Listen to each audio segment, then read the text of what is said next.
প্রাণ খুলে মাকে ডাকো, সব দুঃখ যাবে ভুলে, মা যে আমাদের জগৎময়ী, শুভ ফল দেবে হাতে তুলে। জয় মা তারা, কেমন আছেন সবাই? আশা করি মায়ের আশীর্বাদে সকলে ভালো আছেন। ব্লগের শুরুটা হোক মায়ের দর্শন দিয়ে। এই হচ্ছে আমাদের জগৎ জননী আনন্দময়ী মা উগ্রতারা। মায়ের ভালোভাবে দর্শন করুন, নিজেদের মনের কামনা বাসনা মায়ের কাছে জানান। মায়ের এই অপূর্ব রূপে দর্শন করার পর কমেন্ট সেকশনে জয় মা তারা লিখতে একদমই ভুলবেন না। আজ এক দাদা এসছেন সকালবেলায় তার পরিবারকে নিয়ে মায়ের কাছে পুজো দিতে।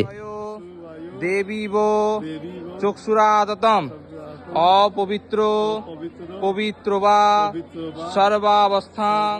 খুব সুন্দরভাবে তাদের দর্শন পুজো সকাল সকাল সম্পন্ন করলাম। এই হচ্ছে দাদা ও তার পরিবারের সদস্যরা, যারা আজকে এসেছেন মায়ের কাছে পুজো দিতে। তারা আজকে সন্ধেবেলায় মাকে একটি শীতল ভোগের থালা নিবেদন করবেন, সেটাও আপনাদেরকে দেখাবো। এখন বাজে প্রায় সন্ধে 7টা। সবেমাত্র মায়ের সন্ধ্যারতি শুরু হয়েছে। ভক্তরা এলইডি স্ক্রিনের সামনে বসে মায়ের সন্ধ্যারতি দর্শন করছে। এরপর প্রায় 7টা 15 মিনিট নাগাদ মায়ের সন্ধ্যারতির পরিসমাপ্তি ঘটল। এখন এক এক করে ভোগের থালা নিয়ে যাওয়া হচ্ছে মায়ের গর্ভগৃহের দিকে। এরপর দাদাদের ভোগ মায়ের কাছে তাদের নামগোত্র ধরে নিবেদন করে নিয়ে এলাম দোকানের মধ্যে। এই হচ্ছে দাদাদের আজকে সন্ধে শীতল ভোগের থালা। এরপর দাদাদের হাতে তাদের ভোগের থালা তুলে দিলাম। তারা মন্দিরের ভক্তদের মধ্যে সেই ভোগ বিতরণ করে দিলেন। আশা করছি আজকের ব্লগটা আপনাদের ভালো লেগেছে। খারাপ সঙ্গতিতে না পড়ে সঠিক যোগাযোগে তারাপীঠে আসুন, আপনাদের অনুভূতি অন্যরকম হবে। সকলে ভালো থাকবেন, সুস্থ থাকবেন। জয় মা তারা।